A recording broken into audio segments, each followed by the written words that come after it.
Topping today's news, the tourism minister with an update on the state of tourism industry, the Attorney General's office looking for new talent, the government awarding Devin Charlton with a $10,000 check for her new world record.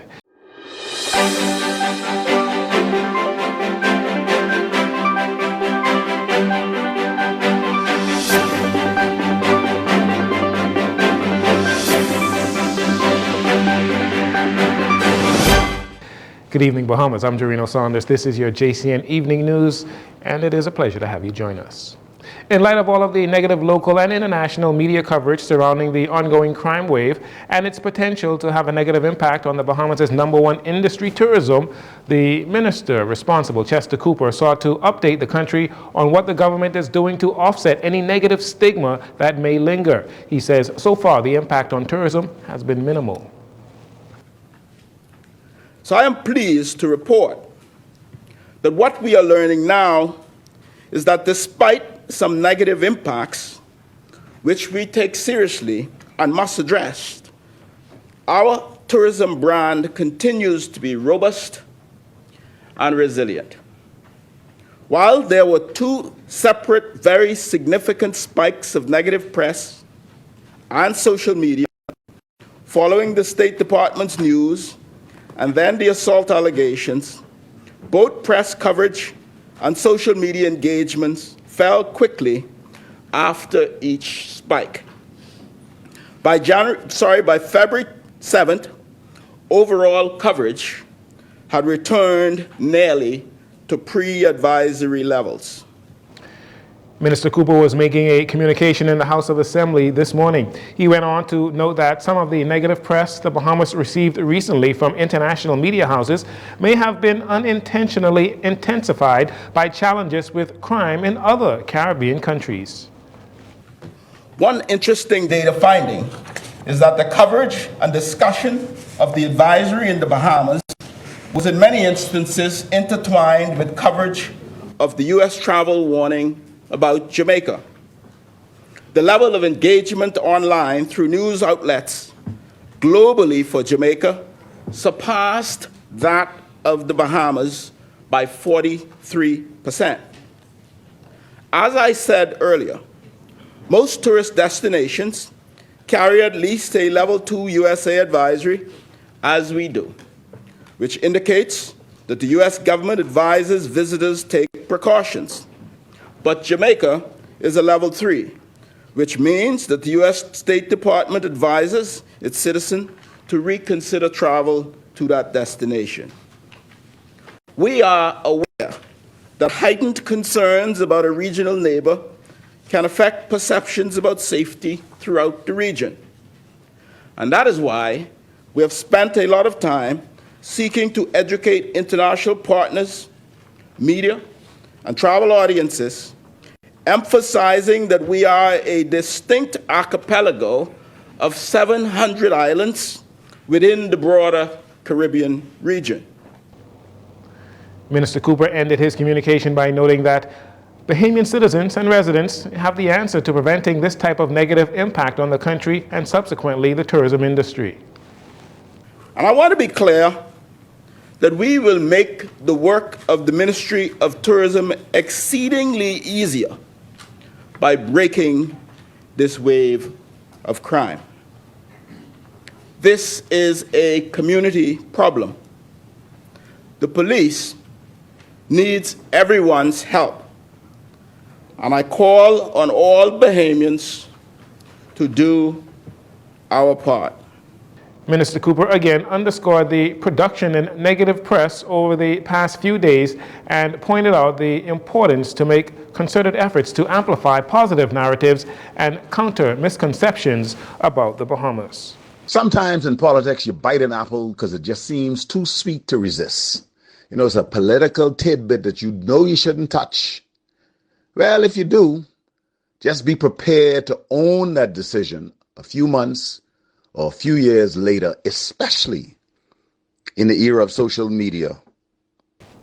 That was Free National Movement Chairman Dr. Dwayne Sands. Since Prime Minister Philip Davis's criticism of the media coverage on crime, suggesting not putting murder stories on the front page of newspapers and to be a bit more sensitive with coverage of crime stories, the FNM chairman has been critical of the Prime Minister. He reminds the Prime Minister when the Progressive Liberal Party was in opposition and they politicized crime in the lead-up to the 2012 elections. Prime Minister Davis was the architect of the infamous yellow billboards that were erected all around Nassau in the lead up to the election of 2012. Back then, he was shamelessly politicizing crime.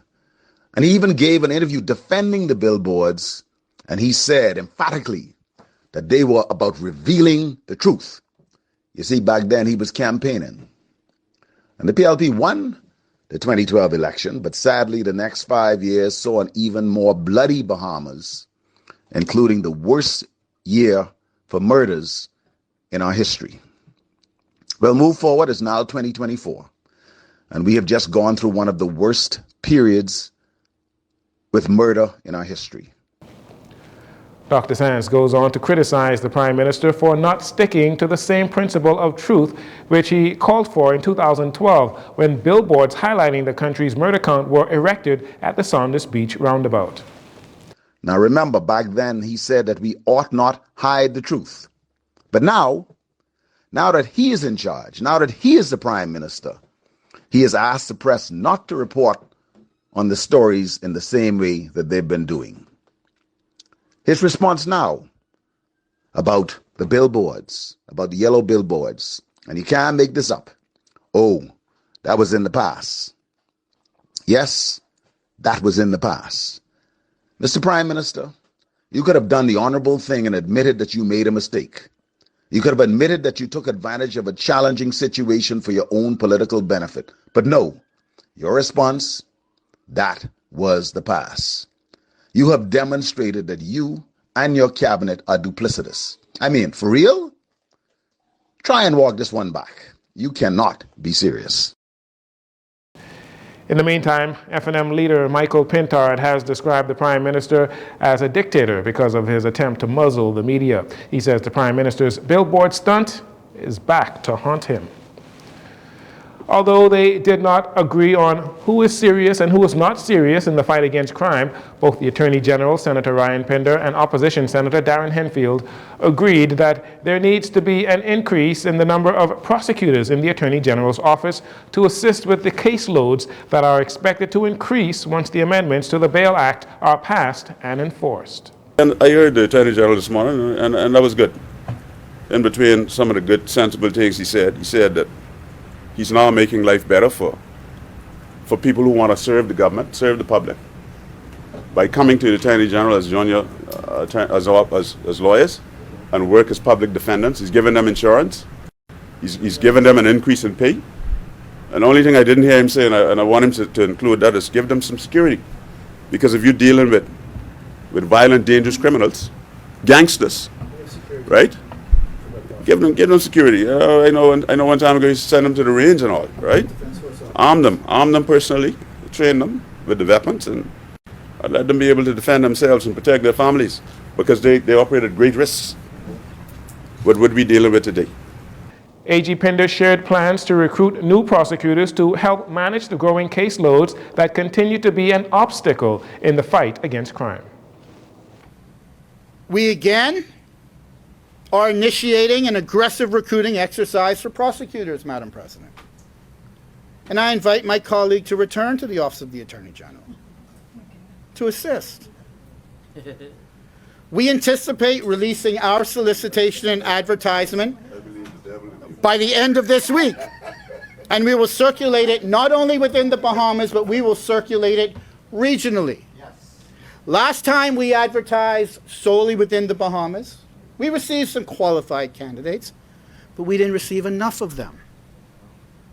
We must populate the prosecution office sufficiently to handle the caseload that is before them. We need more prosecutors. That is undeniable. Our prosecution team is strained and under enormous pressure. Attorney General Pinder reminded his colleagues at the Bahamas Bar Association of recent upgrades and improvements at the Office of the Attorney General that would make it more attractive to talented attorneys, not just locally, but regionally as well. I remind my colleagues at the bar, including those sitting across from me, we've recently put in place several additional benefits in the Office of the Attorney General for attorneys. We've increased the compensation scales. We've provided health insurance. And for prosecutors, we anticipate putting in a hazard allowance. So prosecutors will earn more than their civil counterparts. Justifiably so. That's good, right? For young attorneys, there is not a single law firm in the country where you will get the level of experience that you will get at the Office of the Attorney General. And for my good colleague, for seasoned attorneys, the level of professional stimulation at the Office of the Attorney General goes unmatched. I welcome you. Yes. Give us a hard look, my friend. The Office of the Attorney General should be the next place to further your career. Attorney General Pinder says the government is hoping to make the Office of the Attorney General more appealing as a career option for junior and senior lawyers. The Ministry of Youth, Sports and Culture is presenting a $10,000 check to Bahamian track and field star athlete Devon Charlton after her world record-breaking victory at the Millrose Games. On Sunday, Charlton set a new world indoor record and a Bahamas national record in the 60-meter hurdles with a time of 7.67 seconds. In the House of Assembly today, Sports Minister Mario Boleg made this announcement. Devon's victory serves as a testament of hope and motivation for our entire nation. We are more than confident that she will continue to soar to greater heights, representing the Bahamas with grace and distinction on the world stage. In recognition of her outstanding accomplishment, it is my honor to announce that my ministry will be presenting Ms. Devon Charlton with a $10,000 token of appreciation.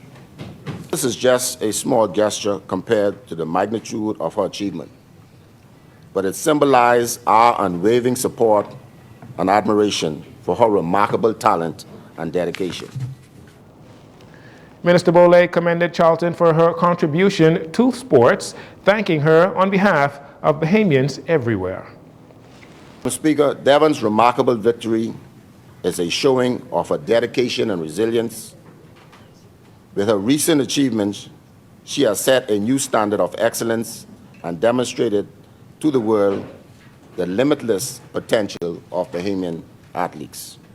Your victory today is not just a milestone, it's a testament to your extraordinary talent, hard work, and perseverance.